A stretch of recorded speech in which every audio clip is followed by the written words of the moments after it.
Hey, how's it going? Alright, I'm doing this for a second time, and now I'm irritated.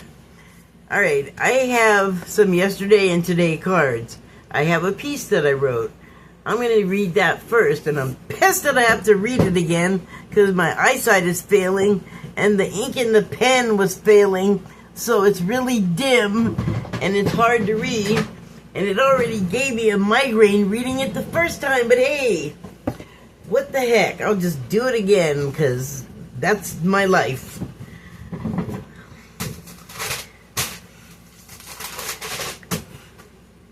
I had some things, some barriers the first time I was trying to do this, so I don't know what the deal is, but I don't feel like I'm saying anything that's that big of a deal. Alright, here we go. The wealthies are pissed off and butthurt that the poors are rebelling, upset, and demanding more.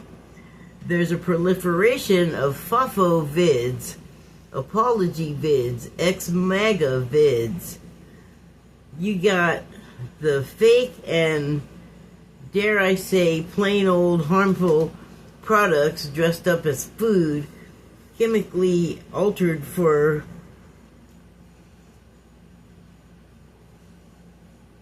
myriad reasons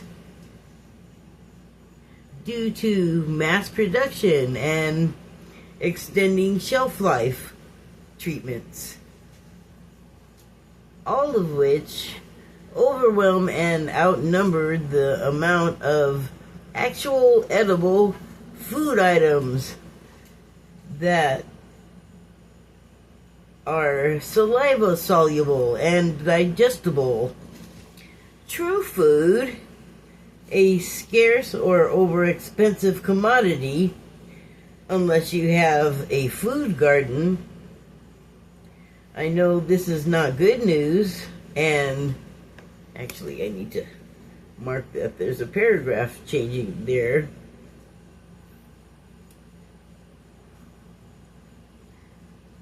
Right here. And the pens are all dying. Hooray! Come on, just a little bit. Oh, God. Well, I guess I'm not doing anything for a few days. I'm gonna have to go to a bank and steal some pens. God, that's irritating. I'm just gonna let you see it. Alright. Fuck it. Alright. Well,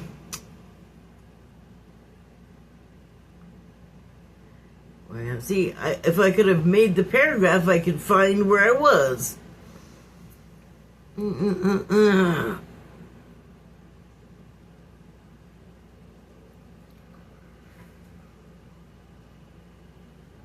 Alright, here we go. I know this is not good news and is sad, especially when you factor in all of the sky-high pricing, low pay effect things, like eating have become daunting in every respect.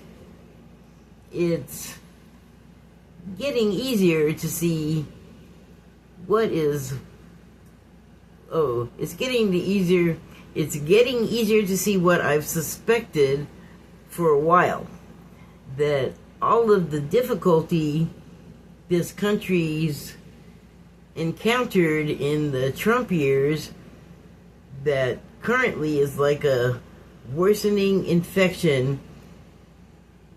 I'm saying it looks like and feels like life has been out to get us. I'd say trust your intuition. It's being demonstrated. All of that can undo us, and it's deliberate. This is the mood the wealthies have curated. It's part of a control mechanism So they curated that shit for us. I completely understand why it's so hard to resist falling into despair, but I know if we don't give in to it, it can't take us over. We can always exert control over how we're going to feel, except in clinical cases. We are way tougher than we credit ourselves for. So the alternative, I see it freeing us up to turn to each other.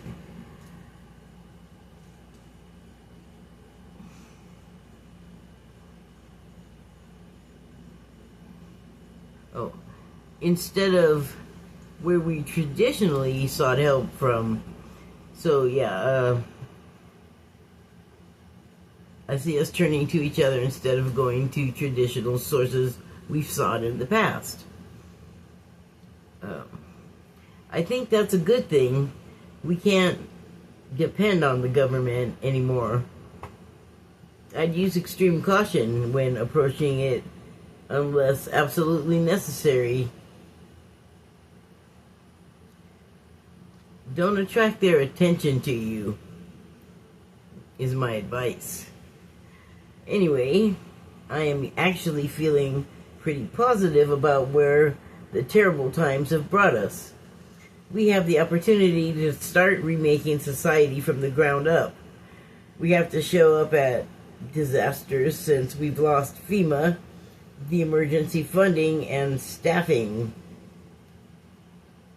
Americans we used to be able to rely on in the aftermath of natural disasters. It will certainly be rough, and the government isn't moving to stop climate change damage. It's going to be up to us to repair, retain, and recoup the losses of the Trump years. I firmly believe we will learn and remember skill sets for self-sufficiency that we've lost. Oh, I firmly believe we will learn and remember skills for self-sufficiency that we've lost, shedding the need to have our needs met instantly. And time to start prioritizing ourselves. It's time to stop. And time to start prioritizing each other before prioritizing ourselves. I don't know why I couldn't get that out right. We do need to stop prioritizing ourselves and start prioritizing each other. I firmly believe that's going to help us so much sort of stitch our lives and ourselves back together, because the wealthies have got us on this weird, the humanist thing, which is the weirdest thing to call it, because it should be like robotist or androidist or something, because or artificially intelligentist, because they want to even replace parts of your body that are messed up with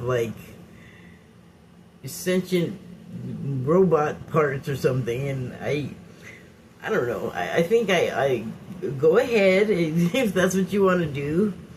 I don't. Pass. Thank you. Just an opinion. Anyway, where was I?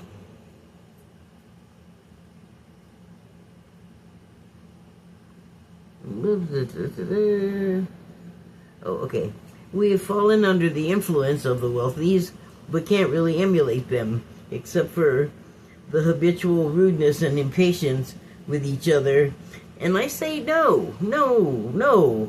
We are only learning to help people who are using and abusing us and our willingness. They are not looking out for our best interest. They want to protect and preserve their own. Haven't they taught us that by now? I mean, have we at least picked up on that by now? As I've been saying for years now, while we probably can't entirely depart existing systems abruptly, there will be goods and services we won't have access to otherwise in the face of growing scarcity. That we can do if it's what it takes to survive. That we can do if that's what it takes to survive. At the same time, we can integrate with our peers and grow our own networks and economy of sorts. It feels inevitable that we'll be turning toward one another over the ever more resentful E-class and tech moguls who are likely one and the same. So, expertise remains, and we have the internet and public libraries. This is something that can be done. We can live as sovereign beings still within their infrastructure that's not even built all that stably. It's kind of shaky is what I'm saying. We know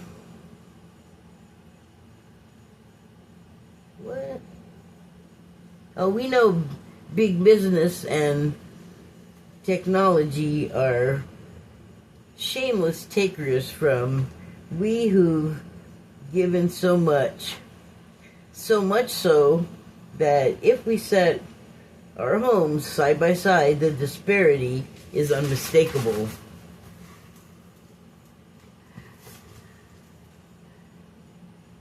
Take a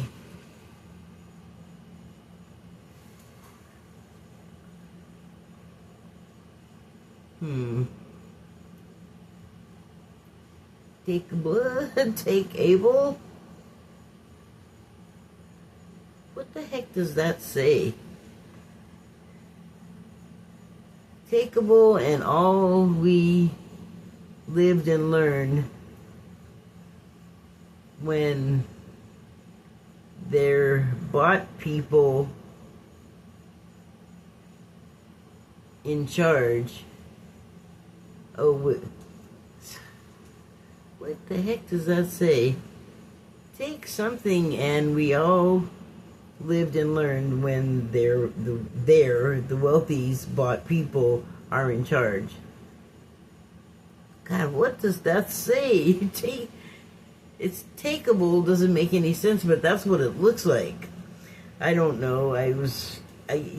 Sometimes when I'm writing, it's not like in this case, I'm just not really sure if I'm automatic writing, but I'm starting to think that that's what it is, because I just wanted to write a couple of notes down, and next thing you know, it's 6 pages later, and I just wanted to quick write something because I was on my way to go wee. So it ended up taking quite a bit longer than just writing it. Like, pens were dying, and I was having a hard time seeing because my eyesight and my eyewear is failing me at the same time, and it's well, anyway, it's something about we have all lived and learned from living under their rule, basically. And their rule, even though we elected people, they're doing what the wealthies want them to do, because, the wealthies are giving them a lot more, and all they have to do is put up with us being mad at them, which I think they're all, kind of afraid of, actually. But why push people to this point? If you fear it, don't instigate it. What's wrong with you? Like I keep saying, the tech people keep looking dumber and dumber to me. Okay, because they just lack foresight, and it's like, how do you survive without foresight? Like, aren't you, prone to almost dying all the time? I don't understand. It's like breaking my brain right in front of you. Okay, don't despair. Tough times will pass, and we will find the help and resources we need, minus the bureaucratic red tape. The end. No, not really. So I have like the cards. I have one from yesterday. I was shuffling to get one for today and got two. And so let's see how they pertain to what I just read. This is card number 33. That is the age that Jesus Christ was alleged to have died at in the crucifixion, I guess. Although that wasn't really death, I guess. But anyway, yes, that is the number for this card, 33. So, high vibration. As thou receives the love of God through kindness from another, thou too shall continue the cycle in the vibration of love, which continues elevated levels of light, love, and compassion within humanity, with nothing expected in return. So, yeah, this is talking about, like, us getting together, not expecting, like, no strings attached, you know, and it like, in the same way that it feels good to give a gift, it feels good to help each other, especially in pursuit of something that's going to help everybody. I think that generates the feeling it was talking about here, which is a vibration of love, and Spirit's all about the love. Okay, so the next card is the number 21, which, if you add the 2 and the 1 together, it adds up to 3. So we got another 3 going here, keeping that high vibration mode. This card reads, "For God is the power of love within all souls. All shall know the power of love is thy only power, that God beholds in the oneness of all that is."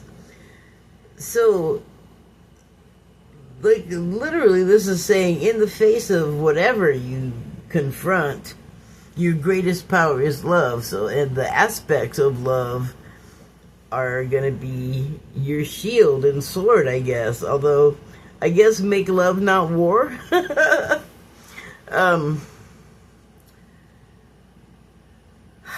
All shall know the power of love is thy only power, that God beholds in the oneness of all that is.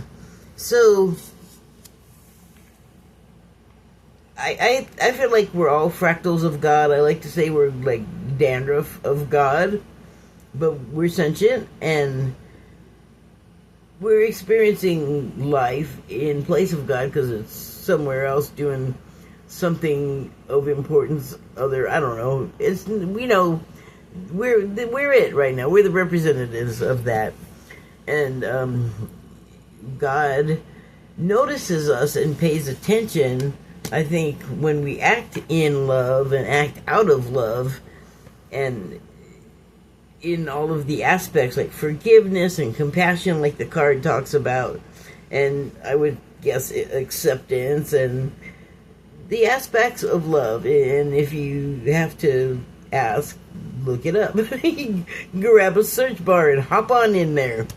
So the next card is, funnily enough, 12. So the last one was 21, which 2 and 1 add up to 3. This one is 12, 1 and 2 also add up to 3. So we got 33 and then 33 again, like double high vibration spirit zone cards.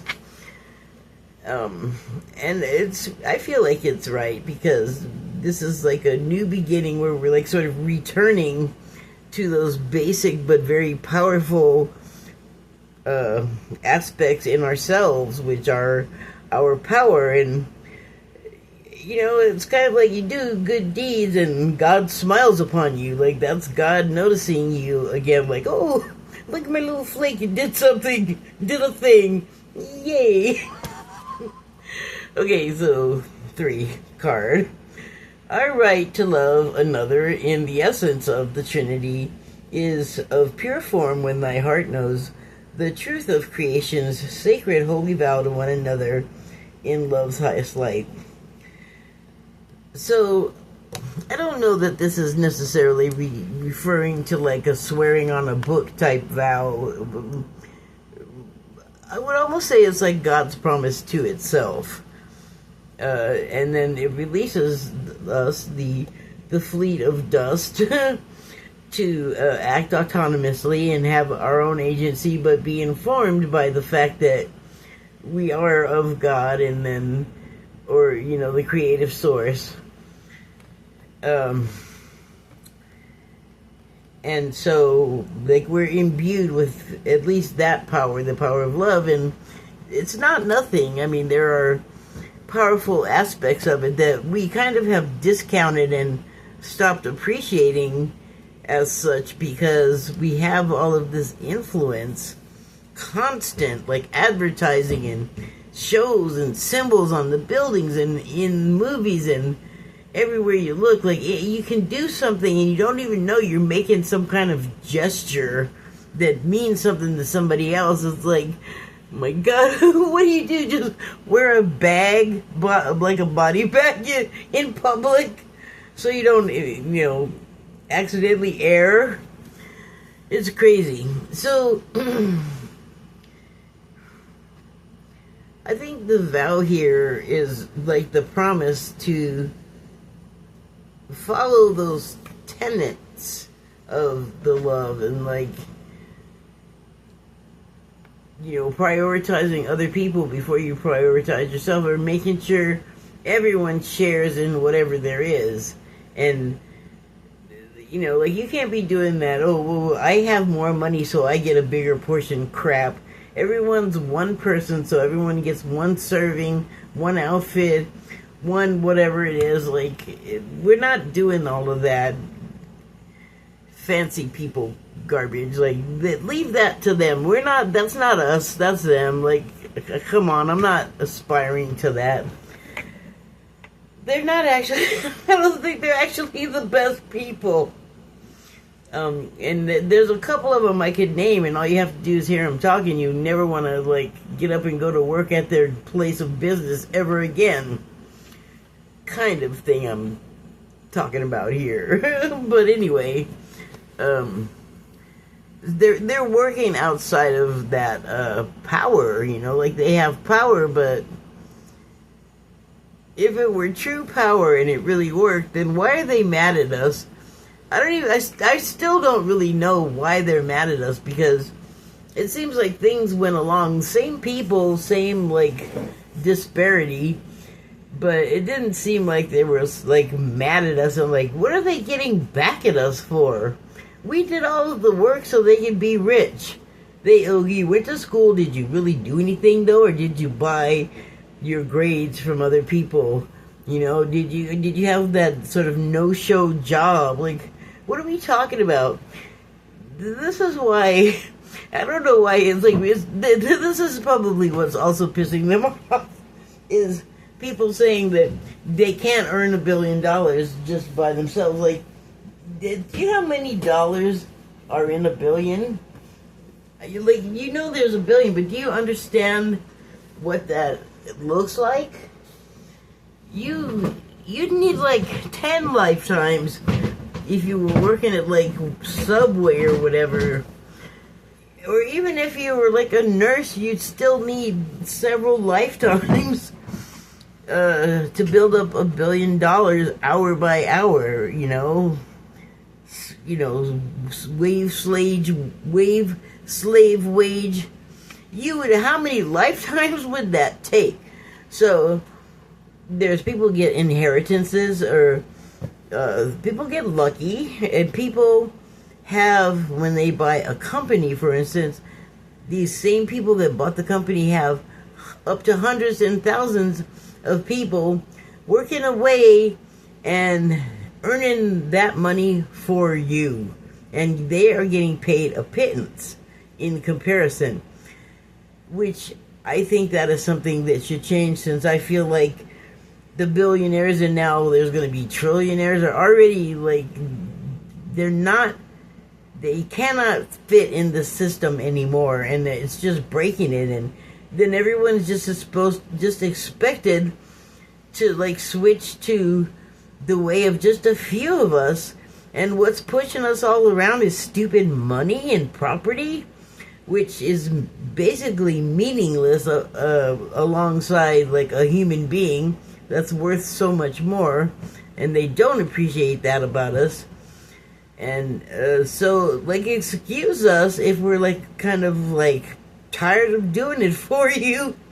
You're poisoning the food and the water and the air and the earth. Like, you guys act like you don't also live here. Like, you think you're gonna go into your bunker and hide from it all. Do you not know that a bunker needs to have a couple of outside air sources that could be blocked, or stuff could be put down it, or liquid, like water?